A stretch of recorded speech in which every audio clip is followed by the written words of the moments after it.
Now look back at how you rated the phrases the first time, based only on the words themselves. An American would have likely rated all of these as sincere, except for number 7. That's because the word nice, while it can mean good or something positive, it can be often used as something that's not quite good in English. And so, or maybe just a little bit less than good. So an American would have likely rated this as somewhat sincere or maybe undecided. They would say, I'd have to hear it spoken to know what they really meant by it. In some cultures, language is taken very, very literally. So if you see the word nice or hear the word nice and you know it means pleasant, enjoyable, and good, then every time you see it written or hear it spoken, you're going to take the definition of pleasant, enjoyable, and good. In other cultures, on the opposite extreme, the literal meaning is less important. They would put more priority on the relationship they have with the speaker or on the behaviors of that person, maybe the atmosphere of that conversation. They would be focusing on context clues much more on the literal meanings of the words being used. American English, when you compare to all the different cultures, is pretty close to German. They view literal meanings as very important, more important than many cultures do. And yet, pronunciation features in American English are much more important than they are to maybe Germans. Pronunciation features really do change the meaning a lot when you're listening to an American speaker. So for example, if an American was asked, "How are you?" and they respond to that question with the words, "I'm fine," the words themselves might actually mean less than good. They're often used in that context to mean something a little bit less than good, but they can be used to convey any meaning the speaker wants. For example, if they want to say that they actually are good, they would say, "I'm fine." If they want to say that they're doing somewhat bad, they might say, "I'm fine." If they want to say they're doing very bad, they might say, "I'm fine." They could convey that they're angry. "I'm fine." Or maybe that they're sad. "I'm fine." By using the words themselves aren't quite as important as the pronunciation features used to convey the meaning behind the words for an American. Therefore, when you're listening to American English, it's important to listen to the tone with which they say the words that they're using. Because of this difference between the literal meaning of the words and the meaning created by pronunciation, you likely rated these sentences differently the first time than you did the second. Now let's take a look at how an American would have maybe rated these phrases. Compare your answers when you rated them the second time to what an American might have rated them as. Was this any different? If it wasn't, then you have a good sense of what sounds sincere in the English language. If you had any differing answers, let's take a look at why this might have happened. Americans use the pronunciation features of intonation and stress to convey meaning. By intonation, I mean the patterns of pitch, kind of like musical notes. So, how high you are and how low you are. They also use stress to draw attention to a word or a part of a word using pitch or loudness or by stretching out a word long in time. These two things are used widely to convey meaning in American English. They are also used in other languages as well, but sometimes they don't convey as much meaning. And usually, in most languages, the breadth of pitch is much more narrow. So an American might have a very broad kind of pitch, and in other languages, it's much more narrow. Let's take a look at how it compares to Japanese. We'll listen to an American greeting as well as a Japanese greeting. Listen carefully to the differences in pitch, so the patterns of pitch in the intonation. How much more broad is it in the American English greeting than it is in the Japanese greeting? Also listen to the patterns of stress. Compare the American greeting to the Japanese greeting based on how long certain words are spoken and how loudly they're spoken. A common American greeting might be something like, "Hi, how are you?" Or, "I'm very happy to meet you." A common Japanese greeting would be something like this. "Konnichiwa, genki desu ka?" Did you notice a difference between both phrases in regards to pitch and intonation? Likewise, comparing American English to German, an American would use higher highs and lower lows than a German would. We would also use stronger stresses, holding words a bit longer in time and making them a bit louder than a German would. Now, why is this so important to cross-cultural communication? Because each language uses different language features to communicate meaning. Sometimes misunderstandings happen. If you try to interpret someone from another culture based on your own language patterns, you might misunderstand their meaning, their attitude, their intention, maybe even their personality or their character. And because these misunderstandings happen, it's important to understand different ways they could happen. For example, Americans tend to focus on how you sound, so the pronunciation features. If they're speaking to a German or someone who is focused more on the way the language is formed and the words that are chosen and the order those words are put in, then there might be a misunderstanding. The German's focused on the words, and the American is focused more on how the words are pronounced with specific highs and lows and strong stresses, and misunderstandings can happen because of that. Other cultures might be speaking to a German and they might be focused on the situation and the behavior more than the words that are spoken, and those people might be misunderstood as well by an American who's listening to how their words are spoken. Let me give you an example. Let's say an American and a Chinese person were talking. Pay attention to the pronunciation features. The American would be listening for how high they are and how low they are and how strong the stresses are. The Chinese person is also listening for that. They're paying attention to behaviors as well, but they're listening also for kind of a softer, more monotone sound, which presents you as humble. So the American might say something like, "Hi, how are you?" And the Chinese person says, "I'm fine, how are you?" The American responds, "Great, how was your weekend?" "My weekend was fine. How was your weekend?" "It was good. How's that presentation coming?" "Oh, it's coming fine. How's yours?" "It's going pretty well." As they talk back and forth, judgments are happening that neither of them are probably even aware of. The American is probably thinking, "Wow, this person sounds very shy. Maybe they're bored or not interested in this conversation. They don't sound very passionate about their work or very enthusiastic about their presentation that they're working on, and it's a very important one for their career. I don't quite understand. They must not really like their job. Maybe they're just not very confident. Maybe they need to be encouraged a little bit." Now, Chinese person might be thinking, "Wow, why is this person so arrogant and proud? Why are they trying to draw attention to themselves? They sound like they're just wanting attention because they're so broad in their pitch. Hi, how are you?" And it just sounds like too much to them. They don't sound humble as a Chinese person would be expecting.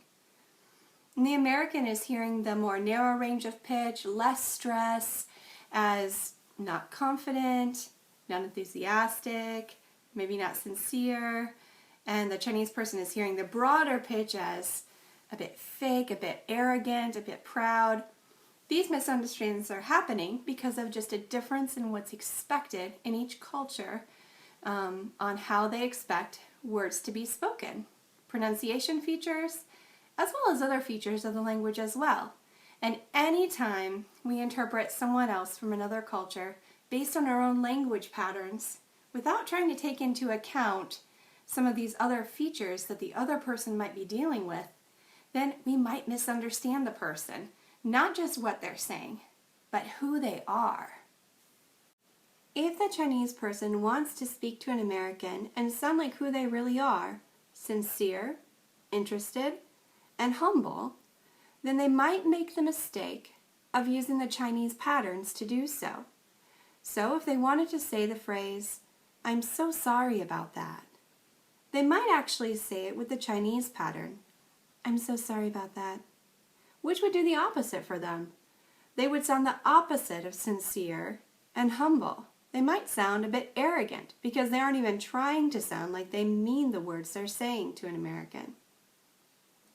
So for a Chinese person to sound sincere and humble, like who they really are, then they have to take on the American pattern when speaking to an American. So they would have to say something like, "I'm so sorry about that."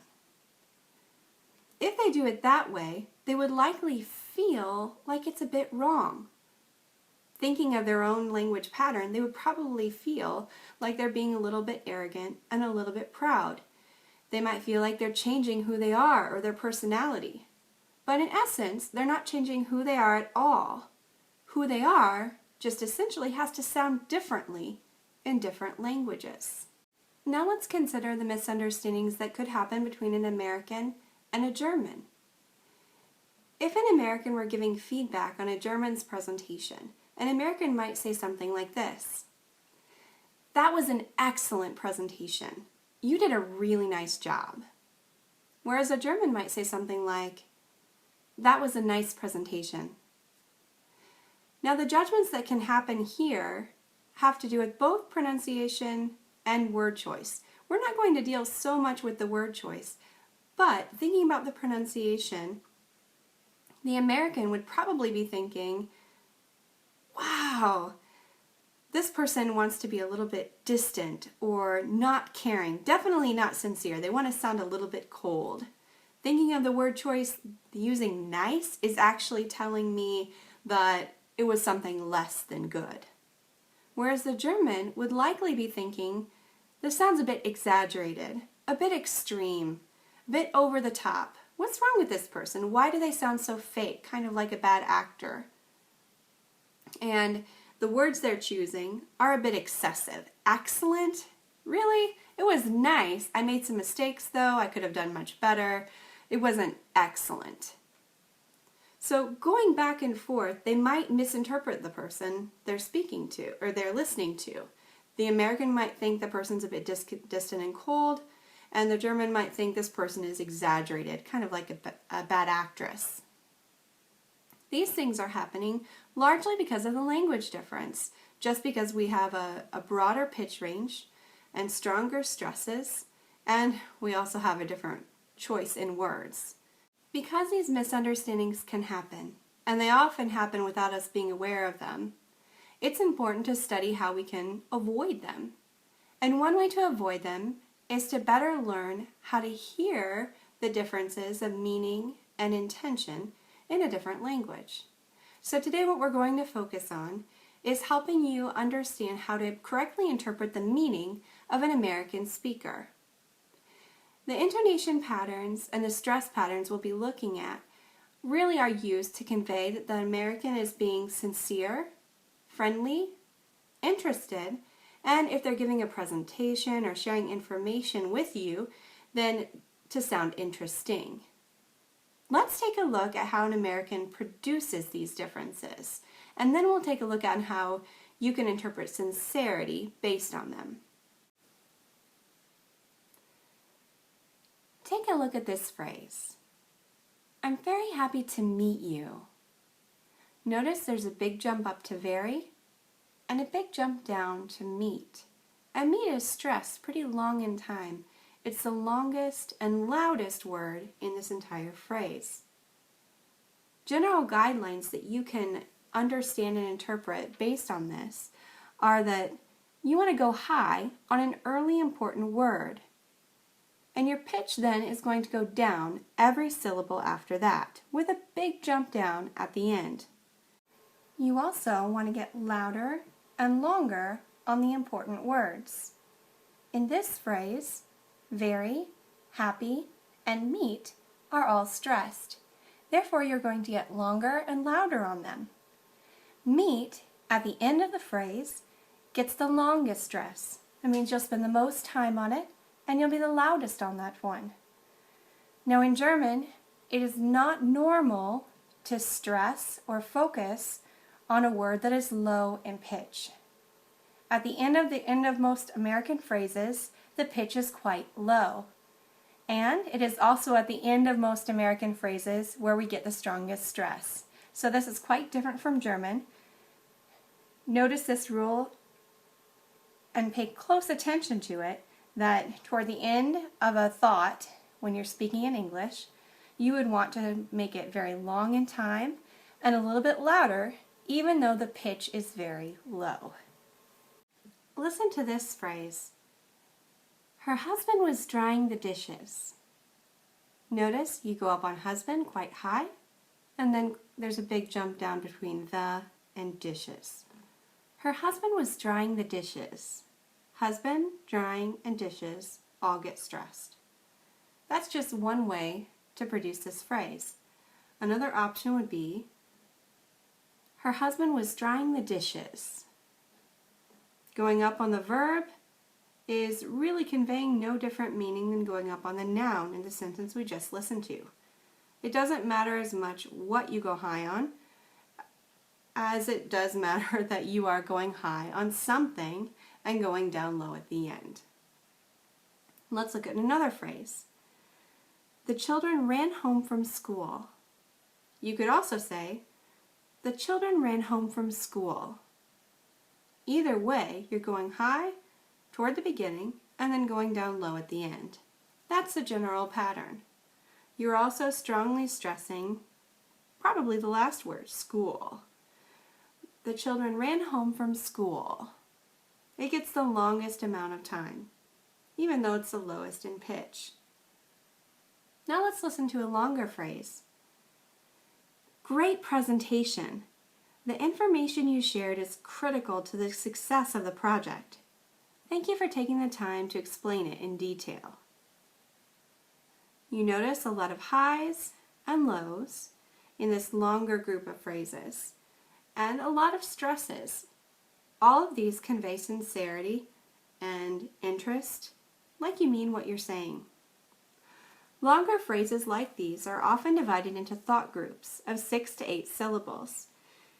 Each thought group follows the pattern of going high and then low, and of having a strongly stressed word usually toward the end. You don't all want to always go up to the same pitch. If you always go up to the same pitch, you have this sing-songy rhythm that gets kind of annoying, and people don't really like it if you do this. So the idea is to go up high to some notes, and then up to some other high notes, and then up to some other high notes that are kind of lower. This creates variety. Let's take a look at it on a longer phrase. I never knew that the English language was so difficult. This thought group, this is divided actually into 3 thought groups. I never knew that the English language was so difficult. Each one has a high toward the beginning, and each one has a strongly stressed word toward the end. Never goes high toward the beginning of the first thought group, and new gets strongly stressed. English goes high on the second, and language gets stressed. So goes high on the third, and difficult gets strongly stressed. Listen to it again. I never knew that the English language was so difficult. Okay, look at this next phrase. Think about the sentence itself. How high would you go in German, and how low? If I have to work late, go home and start dinner without me, how would you say that in German? Now listen to me read it with this pattern. If I have to work late, go home and start dinner without me. Notice how high I go and how low I go overall. If I have to work late, go home and start dinner without me. So just to recap, we're going high and an early important word in a thought group, and then down low toward the end. We're also stressing the important words, especially the last important word in a thought group. And we're not always going to the same note. We're choosing different high notes to go to so that we can create variety. Now that you understand what we're doing, we'll spend the rest of the lesson focusing on helping you hear sincerity in it. We're going to be focusing on some phrases and listening to whether they sound exaggerated, sincere, or understated. By exaggerated, I mean they're overly expressive, so they have a broader range of pitch and stronger stresses than what would be natural in sincere American speech. By understated, I mean the opposite, so less expressive, a more narrow range of pitch, and weaker stress.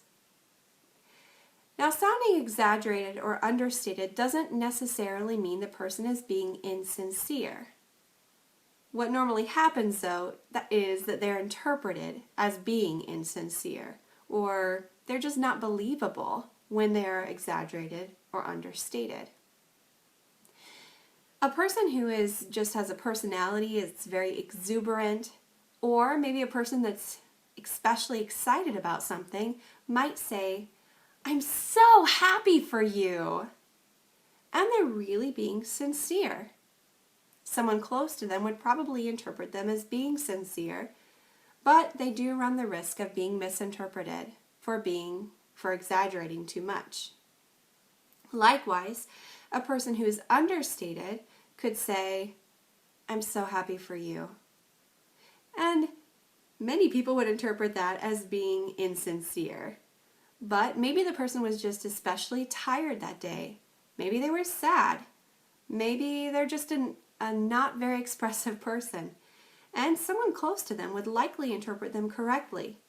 However, they run the risk of being misinterpreted as well. So, exaggeration and understatement don't necessarily mean a person is being insincere, but that's how we're going to interpret it because the general population would hear those things as being insincere. Let's take a look at a couple of specific phrases, and we're going to rate them based on whether they sound exaggerated, sincere, or insincere. I'm going to try to help you get a feel for these differences. Let's start with the phrase, "I'm so sorry about that." If you want to sound sincere, it would sound something like this. "I'm so sorry about that." You're going up high on "so," and you're stressing "sorry" and dropping down low in pitch throughout the phrase. "I'm so sorry about that." Now let's look at it through the range of going from exaggerated, sincere, to understated. An exaggerated version of this would go a bit higher than the sincere version and would have stronger stresses on "so," "sorry," and "that." Listen to this one. "I'm so sorry about that." Probably that wouldn't be very believable because it's a bit overdone. Now listening to it again as sincere. "I'm so sorry about that." Now listen to this one as understated or insincere. "I'm so sorry about that." Notice a narrower range of pitch and less stress. Now let's look at another phrase, the words, "that's nice." If you want to sound sincere, you're going to be high on "that's" and low on "nice," and "nice" is going to be strongly stressed. "That's nice." "That's nice." The strongly stressed word, you'll notice, it's one syllable. Nice. And I go down in pitch on it. Nice. That's nice. In the exaggerated version, I just overdo this a little bit. That's nice. So back to the sincere version. That's nice. And the understated version, that's nice. Are you hearing the differences between exaggerated, sincere, And understated? Let's try it on a couple more phrases. The next phrase is I'm really happy to hear that. A sincere version is going to sound something like this. I'm really happy to hear that. I'm really happy to hear that. If you want to exaggerate it, it would go a bit broader in pitch and be more strongly stressed. I'm really happy to hear that. Back to sincere. I'm really happy to hear that. And then understated. I'm really happy to hear that. Let's do one more. When you're thanking a person, you go pretty high on the first part, usually. So if you just wanted to say thank you, it sounds something like this. Thank you. If you want to sound exaggerated, it would be thank you. Or understated, thank you. Let's put that in a whole phrase. Thank you so much sounds sincere. But exaggerated would sound like, thank you so much. Back to sincere. Thank you so much. And then understated. Thank you so much. Now listen to some phrases and rate them as exaggerated, sincere, or understated. Number 1. How are you? That one sounds sincere. Number 2. I'm doing well. That one sounds understated. Number 3. I don't care. That one sounds understated as well. Number 4. That's fine. That one sounded sincere. Number 5. Wonderful! That one sounded exaggerated. Number 6. I like that. That one sounded sincere. Number 7. She's a good friend. That one sounded understated. Number 8. I think it's terrific. That one sounded exaggerated. Number 9. That car is nice. That one sounded sincere. And number 10. Your office is nice. That one sounded understated. Now listen to these phrases and rate them based on sincerity. Focus not on what is said, but on how they are said.